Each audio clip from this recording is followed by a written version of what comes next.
thank you very much for everyone who's joined us today. So the webinar is called What Makes an eLife Paper. My name is Andy Collins, and I'm joining you from Cambridge in the UK. We're also joined by eLife's Editor-in-Chief, Randy Schekman, from the University of California at Berkeley, and our Deputy Editor, Marder, from Brandeis University.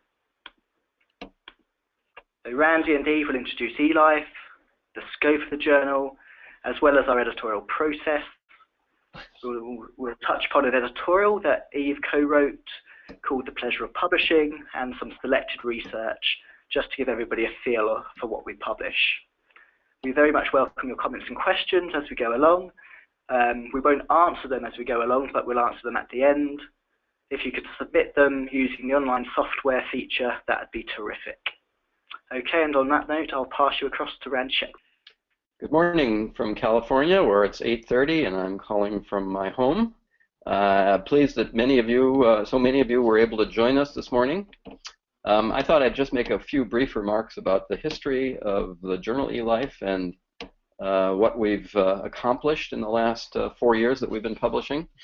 The project began in a conversation between the Wellcome Trust, the Max Planck Society, and the Howard Hughes Medical Institute, where the leaders felt that their investigators, indeed life scientists around the world, were having a great deal of difficulty publishing their most important work. And in particular, Mark Wolpert, who was the director, the president of the Wellcome Trust, said that he felt it was time to have an online open access journal that was run by active scientists, where all the decisions were made by active scientists rather than professional editors.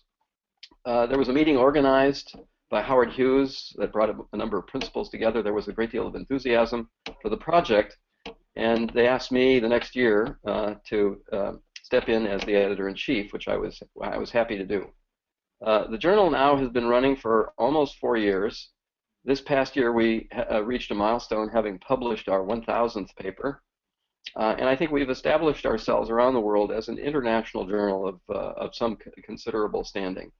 I'd like to tell you today, and with the help of my deputy, Eve Marder, what we think about the kind of work that we seek for eLife, and what our mission is in reaching out to for the very best publications in the life sciences.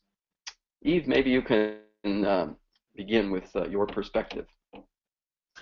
So when Randy asked me to join eLife then as a senior editor, I immediately said yes, because I saw eLife provided the potential to recapture what I would call the integrity of the publishing process, where you had reviewers who were seriously engaged in trying to evaluate the quality of the work and its interest and trying to better the paper rather than creating hurdles against its publication. The other thing that we'll come back to as we go along, eLife firmly believes that a paper should be as long or as short as it should be, and it should have as many figures and words as it should be to make its point.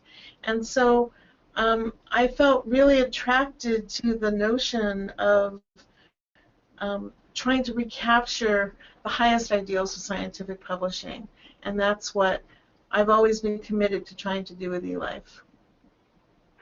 That's great. So let me add just a little bit more. I think there are many journals in the life sciences, thousands of titles, but the problem over the past dozen years or so is that for various reasons that I don't want to dwell on, many life scientists feel that they have to publish in these very high-profile, largely commercial journals, and the commercial journals have undoubtedly been very successful, but their business plan calls for the creation of kind of an exclusive club that one wants to be part of, and to join that club, you often have to go through endless rounds of review and revision. Papers sometimes take over a year before a decision is finally made. I recently met a young fellow who said he struggled for 4 years before he was able to get his paper published in one of these very selective journals. And I think that's wrong. I think we feel very strongly at eLife that the most important thing that you can do when you have important work is to get it out for people to read and not to be trapped in endless cycles of back and forth. So we've established a review approach at the journal that we think is very constructive. It's consultative. The referees, once they've rendered an opinion on papers, are asked to consult with one another to make decisions about whether the paper is significant or not, and if so, what few additional things need to be done to justify the conclusion that the author wishes to make. Not what the editor feels should be made, but rather the paper. Our goal is to improve, is to help the author with his or her work, and not to try to recraft a paper. So as a result, we're very pleased that the decisions that we make for those papers that are accepted, the turnaround time for the decisions is quite rapid. From submission to acceptance for those papers that make it, we have now about 4 months, which includes the time that it takes for the author to make any changes to the paper to make it acceptable. That is considerably better than the competition at the very high end. So that to me speaks very strongly about the manner in which we conduct our reviews. We are not, let me emphasize, we are not in the business of selling magazines. Our plan for the journal is to publish as rapidly as possible the most important work in whatever length it takes to make the case. We have, as Eve said, no artificial restrictions on the length of papers or even the number of papers. We have no target. We will publish all the great papers that we receive. And I think that will inevitably distinguish us from the largely commercial journals that have as a model a very restrictive approach to publishing. So I don't know if now is a good time to go back to add a few comments about the consultative process with the reviewer. Many times after we've completed a review of the paper, reviewers have sent me an email saying, I can't remember a more pleasurable or more valuable or more interesting conversation than the one that's gone on with the reviewers. It's not uncommon for reviewers to go back and forth, back and forth, back and forth, sort of arguing with each other about what a piece of data means or what a paper means or who did what, and what there's just a really high caliber conversation that's taking place behind the scenes after the reviews are in. And I think that is giving the review community, the community of reviewers who are the peers for the paper, a sense of really engagement in the concepts and the ideas, and trying to help worry through to make sure that all the right literature is cited, that what the authors have said they've done is really what they've done. But I think the caliber of that scientific discourse that we see is why I'm still at eLife. It's just so impressive to see people engaging in the highest level of scientific discourse. Thanks, Eve. Let me just emphasize, those of you who are listening in, if you've not published a paper with us or not experienced the review process, I would urge you to go online, have a look at some of our papers, and then to note specifically at the very end of the paper that the decision, the initial decision letter, is posted on the online version of the paper, and the author's response is posted after that. So you can have a glimpse, even if you haven't participated in a review or published a paper with us, you can have a glimpse at exactly how we proceed in our process, and because we seek to be very open in posting these comments after a paper. Well, we've been talking above the slides that you've seen that are flashing in front of you. If we can just go back to the previous slide.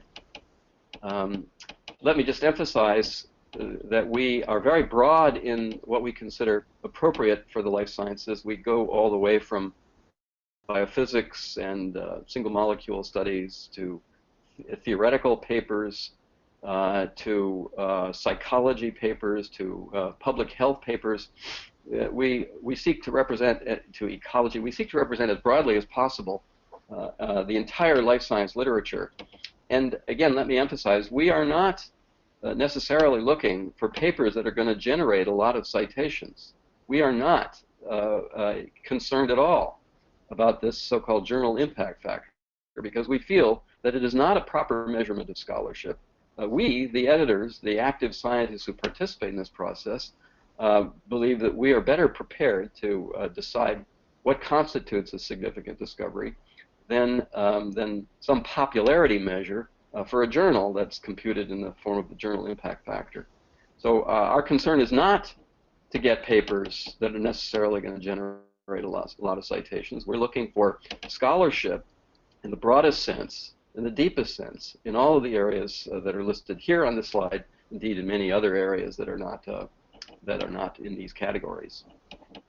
Let's see the next slide. So we have, just by way of review, when a paper comes in, it is initially assigned to one of the people listed, shown on this slide, including the deputy editors, Eve, myself, Fiona Watt, and Detlef Weigel.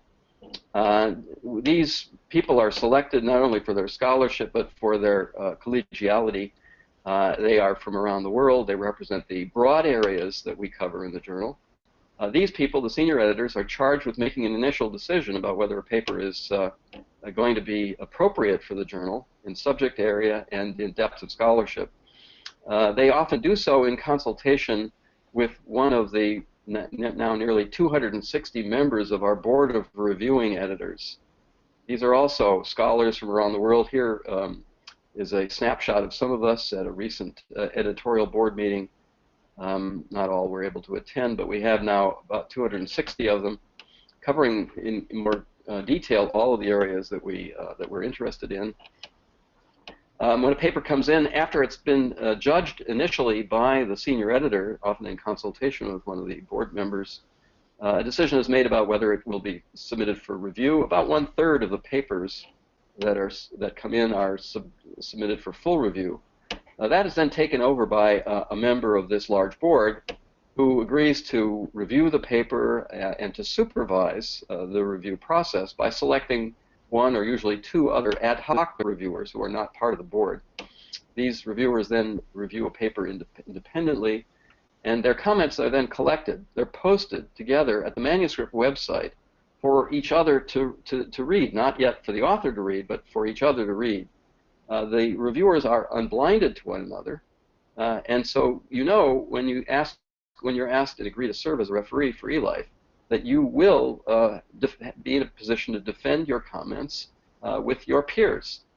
You can't hide behind an anonymous comment when you're reviewing for eLife. So a consultation session then proceeds online, where reviewers are asked to comment. Eve has already gone into the nature of that conversation. This can go on for a day or more, where back and forth reviewers reflect on each other's comments, and then the board member is asked to construct a decision letter. In the event that the paper is going to be encouraged for revision and eventual publication, the board member usually assembles a single letter with comments selected on the basis of the consultation session. And that's the letter that an author who is then likely to have his or her paper published receives. That person is then asked to respond, usually within 2 months. It comes back. The board member who supervised the process is then asked to make a decision right on the spot, unilaterally, without necessarily consulting the reviewers. And that happens in the majority of cases. Sometimes it's necessary to go back to reviewers, but not usually. And so then, when a paper is accepted, it can be accepted within days after the revised version is submitted. And that really leads to a rapid turnaround time from submission to acceptance. So we think this is a fair, open, consultative process. The reviewers are asked if they're willing to share their identity with the author, and they often are, but not always. And so those names are posted on the decision letter, the final decision letter. So, and as I've gone through these points at the end when a paper is published. If an author has his or her paper accepted, he or she can opt to have it published immediately within days in the unprocessed form. Or you can wait for about a month for the paper to be fully processed and then posted online and in a PDF form. So we think this is a really makes a big difference in the review process, and we're encouraging other journals to adopt this kind of consultative approach. As Eve said, many of our reviewers are quite pleased with the role that they serve, even though it's actually more work than usual. And many of them end their conversation by wondering why other journals haven't adopted this approach. And so I think it would be really great if other journals were willing to do this, because I think it would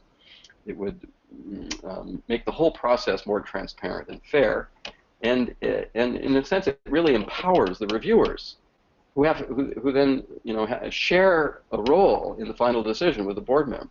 It's not that the board member has entire authority. It's a shared responsibility, which is something that I think the commercial journals would benefit from if they were willing to do this. I would just like to add one thing. One of the additional benefits of the consultation process is that sometimes a reviewer will make a statement in their initial review saying, so-and-so and so showed this. And another reviewer who's also in the field would say, no, actually, so-and-so in 1922 didn't show that, but they did this. And then the first reviewer will go back and look at the paper and say, oh my God, you were right. And so one of the major benefits for the authors is that the consultation process removes a fair number of the errors that creep into reviews when people honestly misremember what they read, or they, somebody, miscite something, etc. And so having 2 or 3 or 4 people who are in the subject area looking at that final letter makes it more likely that that letter will be scientifically accurate. Now, obviously, we still make mistakes, but I think we're trying to achieve something which is closer to scientific responsibility at every stage of the review process. Yours, Randy. Come back, Randy. Okay. Let's. Okay. So Eve and another senior editor, Vivek Malhotra, published an essay now some months ago in eLife that talks about what constitutes an eLife paper. We're often asked, what is it that would make a successful eLife paper? I can tell you right now what it's not, and then I'll let Eve focus on her comments. We are not trying to replicate a journal like PLOS One. We do make decisions based on whether we as the senior editors feel that the discovery is something substantial and new. We're not only looking at whether the report is accurate, but whether there's a substantially new discovery being reported. As I said earlier, we're not looking for discoveries that are necessarily going to generate instant acclaim. We think that's often a trap. We think that some important discoveries are not recognized by large numbers of people, sometimes for years. And we really, in fact, would very much like those kinds of papers that are going to lead to changes, to revolutions, to paradigm shifts, not necessarily things that are going to be in the most popular areas. And as I said, we cover a lot of territory, and in areas that are not necessarily popular. We also, I should emphasize, some of the misconceptions about the journal. It is not true that funding agencies have any role in the editorial process. We do not favor papers from people who are funded by Howard Hughes, by Wellcome Trust, by Max Planck. That has no effect on our decision. Most of our editorial board are not funded by these organizations. Most of the papers that we publish are not sponsored by these organizations. They we're grateful to our funders to sustain the journal. They pay all the bills. They allow us to publish not only open access, but to have no page charges associated with publication. But they take absolutely no role whatsoever in any editorial process. That is in the purview of the senior editors. So Eve, maybe you can go into a little more depth in the article that you published with Vivek.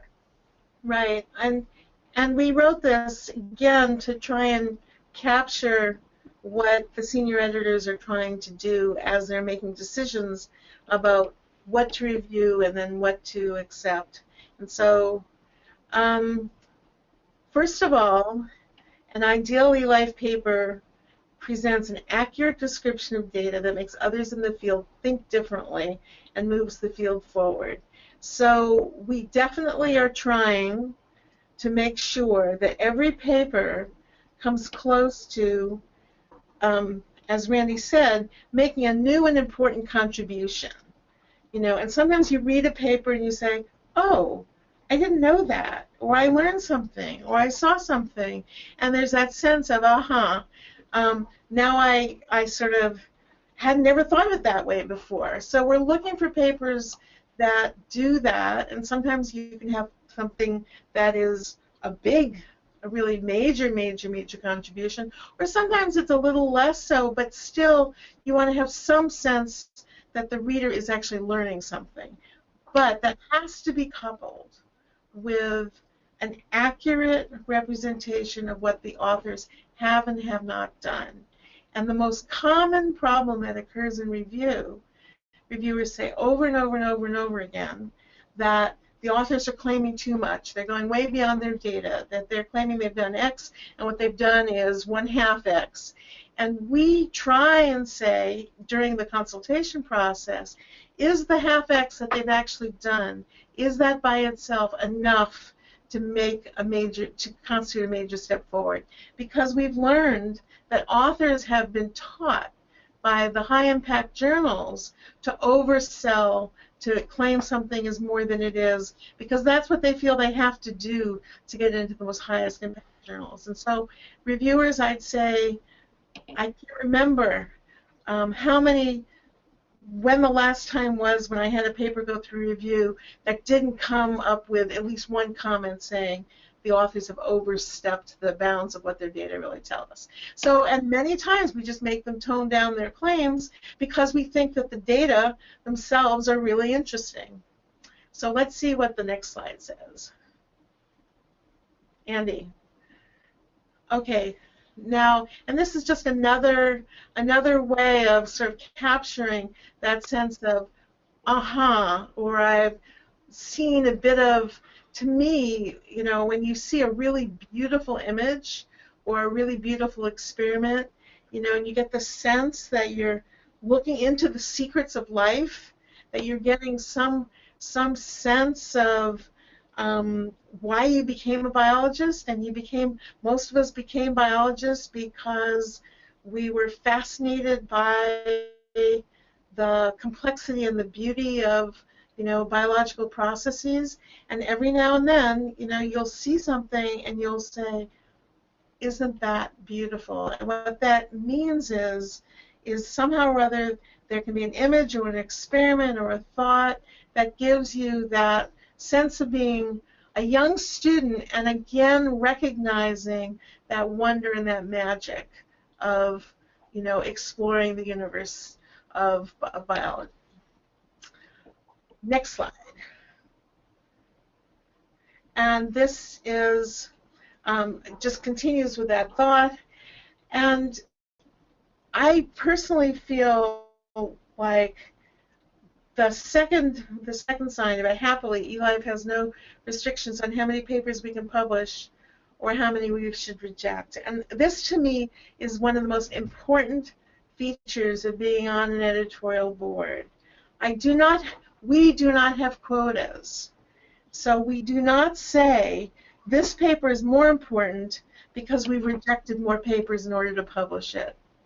And I think we try and make decisions about every paper in a standalone, independent way. So we say, should we publish this paper because it is making a major contribution, without regard to how many papers you said no or yes to the day and the week before. And that to me is really, really important, because papers shouldn't be in competition with each other. They should be in competition with some sort of platonic ideal of what science should be. And for me, you know, knowing that no one is saying, oh, you already accepted 4 papers this month, so you can only accept 2 more. Now pick which of the following 4 you're going to choose. That conversation we never have.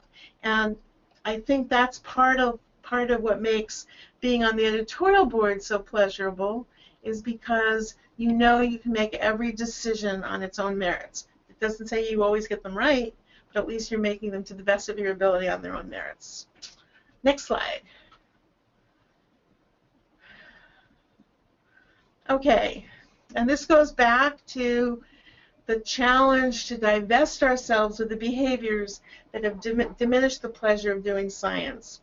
Now I'm going to tell you one little story just to tell you how far we had gone in a bad direction. Very early on in eLife, I was handling a paper, and we sent it to a very talented young man who was just starting his own lab as a reviewer. And he wrote in, and he wrote a very careful, authoritative review, and then he listed out about a year's worth of new experiments. And I wrote back and I said, Person X, eLife has a policy that says we should not require a whole laundry list of new experiments. Are those experiments necessary for the point of the paper? And if so, we should reject the paper. And if they're not necessary, then we shouldn't ask the author to do it. And this young man wrote back in the consultation session. He said, "Oh, I thought my job as a reviewer was always to ask for more experiments." And that's an example of, I think, the bad place we've gotten ourselves into. Whereas young people who had been sending papers to high prestige journals always asked for 9 months or a year's worth of work, getting used to doing it in order to get their papers accepted, became believers that their job was to suggest the next year's worth of work. That is not the job of a reviewer. A job of a reviewer is to evaluate the paper as the author has written it. And I think a lot of the grief that we have in our field is because we've upped the ante on ourselves in a very, very bad way. And we hope to basically counter that. Next slide. Okay, so Randy I don't know who came up with some of these papers, because Randy has seen, I should say that Randy has seen in one way or another every paper that's gone through eLife. I've only seen some of them, but I picked out this Doriquez paper, which was published in 2014, because it's one of my favorite eLife papers. If you go and paper, you will discover it has 17 figures, 6 movies. It's a cryo-EM description of all the different kinds of cilia in C. elegans, and it is just exquisite. It's thorough, it's careful, it's rigorous, it's complete. It will be a classic in the field, I'm sure, for the next 50 years, and that's part of what makes it so impressive. And it is just thrilling and exciting to see the images that this paper describes. So that's one of the reasons it's one of my favorite papers. We have, let me just chime in to emphasize, we have a number of papers that we publish that are extraordinarily long. This one, there were a couple of monumental papers published by Jerry Rubin's group at Genelia Farm that dissected the Drosophila brain by approaches that his group has developed. Those papers were so long that although they would have been accepted at any high-profile journal, they would have been cut down to postage stamp size, relegating all of the detail to supplemental figures that are hard to get and which are not terribly well reviewed by referees. So here's another thing that we do that is made possible, that makes work like this Darkhead's paper possible. We do not. We want authors to avoid putting any data in supplement. We want all the data to be made as primary figures in the paper, to be read along with the text of the paper, and not relegated to supplement. The only function of supplement for an eLife journal is large data sets that have to be posted often on some public website. So we feel very strongly that we want full-length papers, and so I think we're going to have a number of really monumental discoveries published in eLife that could have been published anywhere, but not nearly in as visually appealing a display as you see, for instance, in this Darkhead's paper. The other thing about this paper and others is that this paper came to no particular new, molecular mechanistic insight, but that's okay. It was a beautiful paper that described morphology in a way that was classic to the best early cell biology papers, although using more modern techniques. That's okay. We think that a paper like this is going to be a resource and will be read and will have impact, even if it doesn't have any molecular mechanistic insight. Well, I should say one thing we haven't talked about before, but the eLife figures offer what's called a figure supplement, so that you can have a main figure. And so, for example, let's say you have an image or a recording or something, and you want to show 2 or 3 more examples of the same thing, or the backup data. Well, you can have supplements to the figures. These are like, they show up as thumbnails in the actual, on the website. You click on them and you see additional data. So instead of burying stuff in supplemental material that never gets seen, you can add backup. And so you could have, for example, an n equals 1 in the main figure and then 4 additional examples in the supplements to that figure. They're there for someone who wants to see them. They add depth, they add meaning, but they don't disrupt the flow of the paper. And so I think the authors who use the figure supplements well are really well served by them. And I think it's just a much, much better way of publishing than, supplemental material, which we've gotten rid of. So what's next here? Randy, any of these other papers that you want to talk about?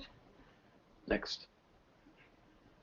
We're just flipping through them. So these I haven't. It is by way of the range and diversity of our papers. It's not all, There's ants. Biology of gene expression. Right. It's really quite broad. Let's see. Ants. Go to the next slides. Now these are maybe you want to speak about these. So these were two papers that were published now a couple of months ago that made quite a sensational splash. Again, we're not looking necessarily for splash, but these were very, very important, influential papers on the discovery of a hominid precursor in South Africa. Many of you may have seen this. It was, above the fold, front page of the New York Times, all the evening news programs. It was a daring discovery and publication. It received a lot of critical acclaim and a lot of critical comment. The author, Lee Berger, wanted to publish it in an open access forum, and he's made all of the 3-dimensional morphologic renderings of the fossils that he discovered available online for all to see. This is the kind of an article that an intelligent person, not necessarily associated with the university, might find interesting, reading about it in the newspaper, and they can immediately go and read the paper if they're so inclined. Whereas if this paper had been published in one of the commercial journals, it would have been hidden behind a firewall and not accessible without some exorbitant fee recharged for the viewing of the paper. So we were delighted that he chose us, and we're even though this is really pretty far afield from our normal sort of papers, but these are some of the the range of papers that we're quite interested in receiving, and I think Lee Berger is now in active discussion with us about additional contributions representing his discoveries. So this was probably our biggest hit. Okay, so I think actually while we talk about that, we can just very briefly mention a type of paper we call the advance. So Randy or somebody dreamt up this, I think, a really extraordinary idea, which has been very useful, which is if you publish a paper and it's a complete paper and it has its 8 figures and whatever, and there was something that you could have done, and maybe the reviewers might have asked you to do it if it had been one of the high-impact journals that would have taken you another 9 months. If you go and do that experiment or do 2 more experiments, and you make some discoveries that really advance the findings of the paper, but maybe they're not sufficiently large to warrant a complete full-length paper in their own right, you can submit them as an advance, which is they're coupled to the original paper. You have to show how they contribute or advance that original paper, and then those papers are linked together. And that allows authors to construct an ongoing sort of story that goes beyond the original publication. And we publish a number of these, and I think they're very, very successful. Where's the rest of here? Oh, these are the questions we now ask people in their cover letter to answer. And the well-written cover letter is actually very helpful as we decide whether or not to review a paper. We also ask the authors to suggest potential board members and referees. Authors will sometimes indicate people that they would prefer not to have consulted, and we almost always respect that and try to avoid it. Sometimes an author will ask for too many exclusions, and then we ask them to explain why they would do so, and sometimes we can't accept all of their exclusions, but generally we do. And what next? Are we ready for questions, or is there something else? Next slide. Is there another slide? Okay. I think we're ready for questions. So, Andy? Okay, fantastic. Thank you very much, Randy and Eve. And thanks for the comments and questions that we've received so far. So we're going to start with one from Jeffrey Lopez Rojas. So what could help an up-and-coming young scientist to get published in top quality journals if he or she is not in a big name lab? So good science is an indispensable ingredient, but not the only one in today's world. Well, we like to think that we're not necessarily concerned about where a person has done their work. We try to review. Well, we receive papers from all over the world, very often not from the major research universities, and we try to do our best to evaluate the science as it's presented to us, and not to reflect necessarily on where it's coming from. So let me go back to a point that I made in response to this question.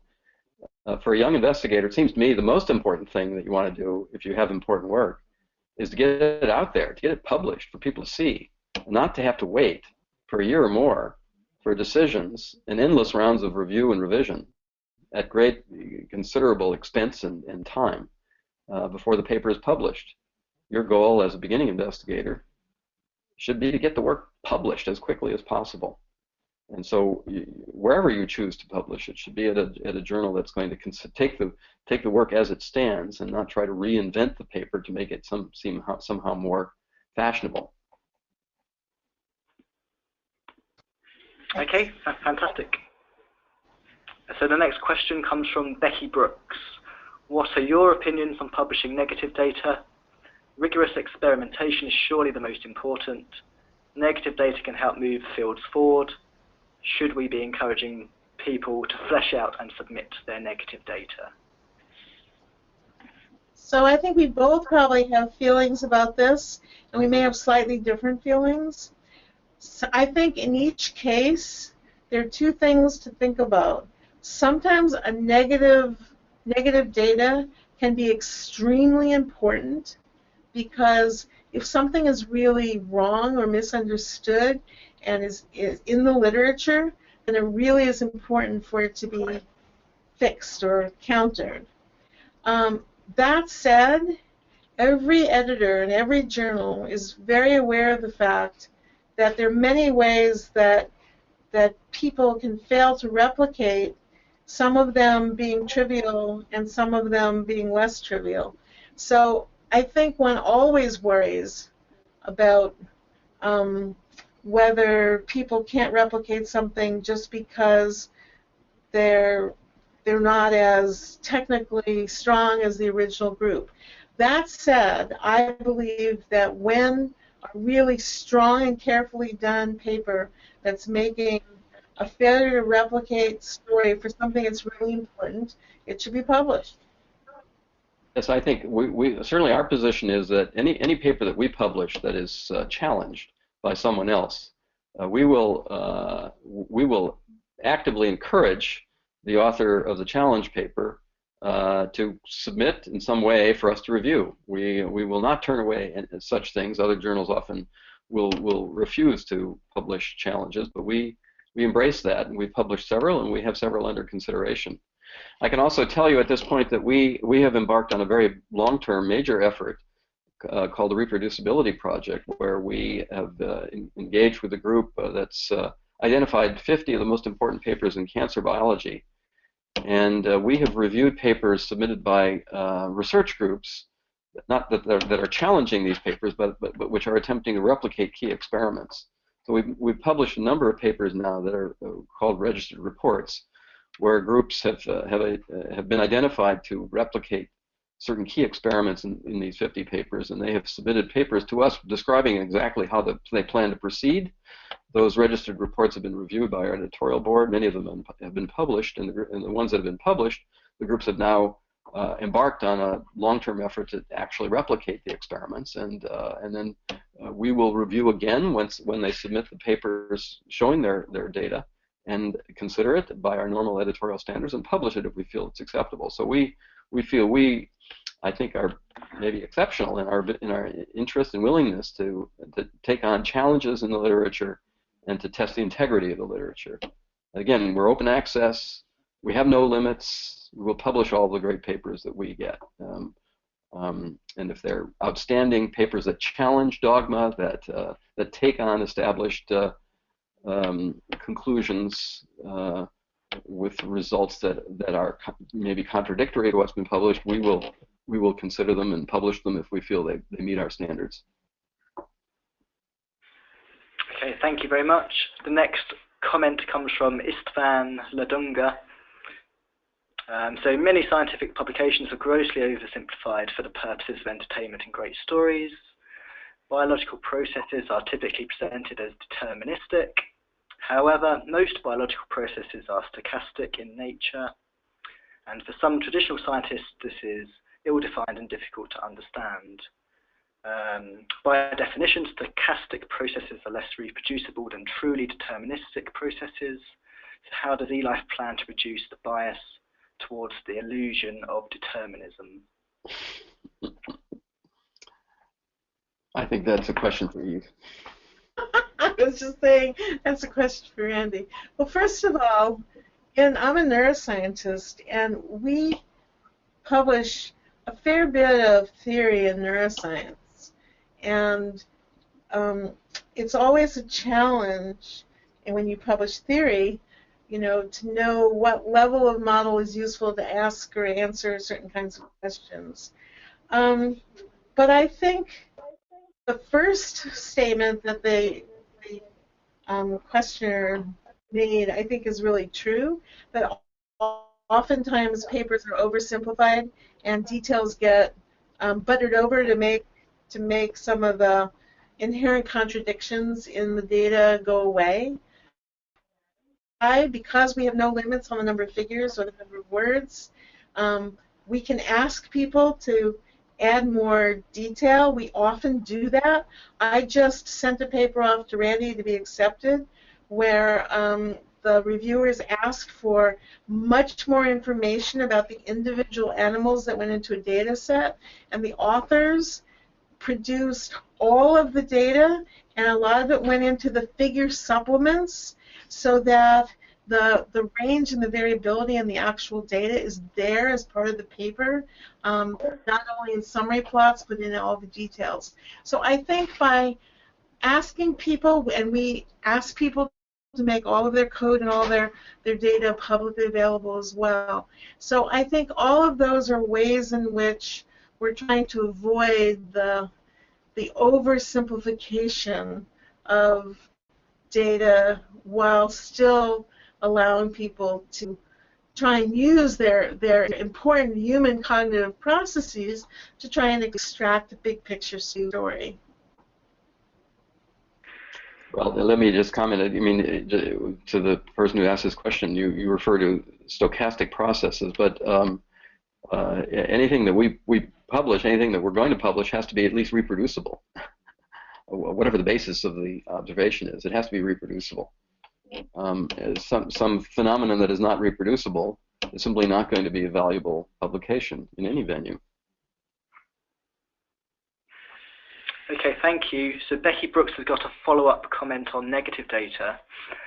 So she says, what about data that doesn't necessarily go against another lab's findings, but where someone has followed up a hypothesis and the answer is no, X does not regulate Y, etc.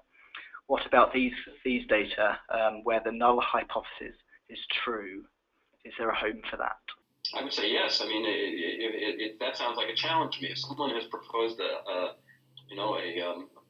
some prominent mechanism or some observation that's led to an important hypothesis that needs to be tested,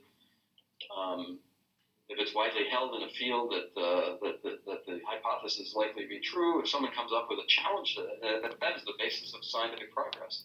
So absolutely, if there's some dogma or a prominent hypothesis, if someone issues a challenge to that with compelling evidence, that sounds interesting to me.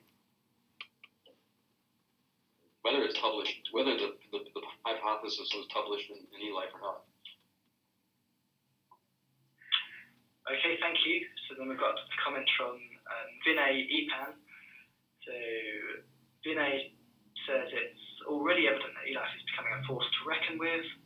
How will eLife present itself from falling into the traps that other premium journals have fallen into? I get this question often when I speak on the subject. Perhaps many of you have seen that I refer to these other journals, these very selected journals, as luxury journals. How are we going to avoid becoming yet another luxury journal? Well, first of all, we, unlike particularly the commercial journals, we are not concerned with journal impact factor. We have had one imposed on us against our will. We are the only journal that didn't apply to have a number calculated. And when we learned that they were calculating such a number about our publications, we wrote to the outfit responsible for this calculation and asked them to leave us alone. We weren't interested in their number. Unfortunately, they wrote back and said it's public information, they'll do what they please. So we've had a number imposed on us, but I can assure you, I don't even know what it is. I don't care to know what it is. So we will not fall into the trap of trying to identify papers or certain kinds of review articles that are designed to buff up our impact factor. We will also, as Eve has said and as I've emphasized, we have no quota. We will publish all the great papers we receive. The commercial journals often work by being very restrictive. I mean, I'll give you an example that I recently learned of. Nature, a very prominent journal, used to publish many more life science papers than they do now. They have made a deliberate business plan to reduce the number of life science papers they publish in their main journal in order to spin off specialty journals that will attract more submissions and where the impact factor of their flagship journal can go up in relation to their specialty journals. We will not do that. We have no intention of spinning off other journals. We want to use the same policies, the same standards, and publish as broadly as possible. Our plan is simply to grow the journal to be as big as is necessary to cover the fields that we wish to represent. So, while some may consider us in the category of a luxury journal, I think we don't qualify. We're not interested in being part of that club. So I would just like to add something to what Randy has said, which is that when eLife started, we started out with, I think it was 13 or 14 senior editors, and I don't remember how many very board of reviewing editors. And as our submissions have grown, Randy and the powers that be have expanded the senior editors and the BRE members so that we can maintain the same sort of attention to detail perspective as with growing. So we're trying to avoid people making increasingly capricious decisions because they're handling more and more papers.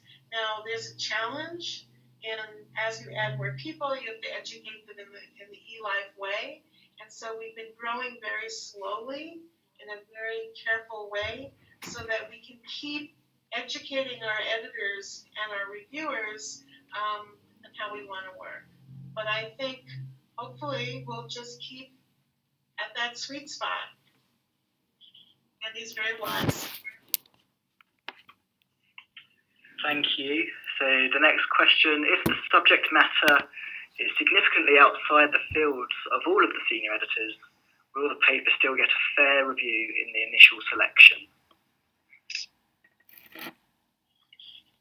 I would say that your senior editors include some very, very, very broad and well-educated people. If there's nobody with any expertise relevant to a paper,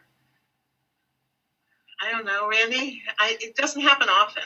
Yeah, it doesn't happen often. We are very broad, but occasionally it does. Occasionally we'll get a paper that is really on the edge one way or another, and the senior editor most closely related to the topic, even if he or she is not an expert in it, will consult experts in the area to get an opinion on whether the paper could pass muster. This often happens. I mean, we have papers that are within the general area of expertise of a senior editor, but he or she may not know the field exactly. And so that person, the senior editor, will consult either a member of the board of reviewing editors, or often will consult someone completely outside of the board for an initial opinion. So we definitely handle papers that are outside the purview of the expertise of senior editors. I don't think I have yet to see one that we couldn't find an expert to offer comment on. Thank you. Then the next question is, how come some of your editors are still publishing in high-profile commercial journals? Well, maybe it's because they've had their papers rejected by eLife. Yes, well, we can't, we have board members who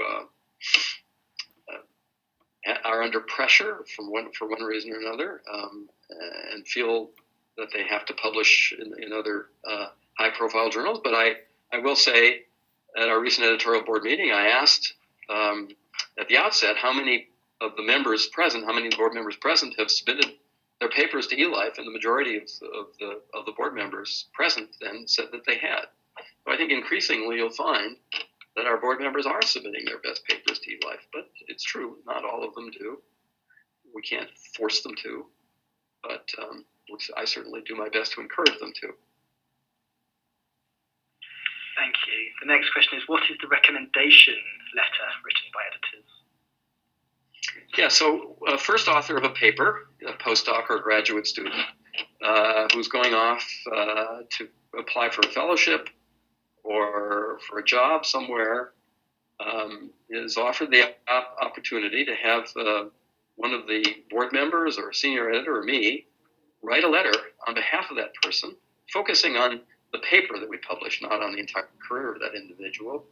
The letter consists of some standard language, but often when I write such a letter, I excerpt key paragraphs from the consultation session language that wasn't necessarily posted online after the published version of the paper that highlights the importance of the work. And so I've done a number of these. Some people have been successful in using such letters. We find that the reason for doing this was postdocs often are kind of lonely. They know the PI with whom they work, but they may not know other faculty members in the department in which they work. And so here's an opportunity for a postdoc to have a comment from an expert who actually knows the work and was involved in the review of the work. And so we're happy to do that, and we think it's one of the things that we can do to work on behalf of our authors. Okay, thanks a lot. So then the next question, does eLife accept papers in the area of mathematical biology? Yes, absolutely. We have papers that are purely theoretical, computational, and we don't necessarily expect experimental results to confirm a theory that's developed from some computational effort. So yes, we've published such papers. And what's eLife's opinion on review articles? Well, we haven't published review articles. We think there are other venues for publishing review articles. We publish reviews of some of our papers. We offer what are called insights for some of the papers. We offer opportunities for essays. Eve is one of the principal authors of our feature article essays. But we didn't want to have review articles because frankly, we have the feeling that some of the so-called high-profile commercial journals use the selective publication of review articles to generate more citations to increase the impact factor. And they do so quite knowingly because review articles are often cited more frequently than primary research articles. And since we don't care about impact factor, we didn't feel that this was an important function that wasn't being served well by other review forums. We may in the future publish reviews, but for the time being, we decided that we're going to focus primarily on general interest, special reviews on broad areas, and insights on papers that we publish, and then just focus on the research that we publish. Okay, great. We're running out of time. Maybe time for one or two more questions. So the next one is, the social media presence of eLife on Facebook and Medium is extremely well executed. Has really enabled a lot of high quality science outreach and education. This is from Armagan Naik.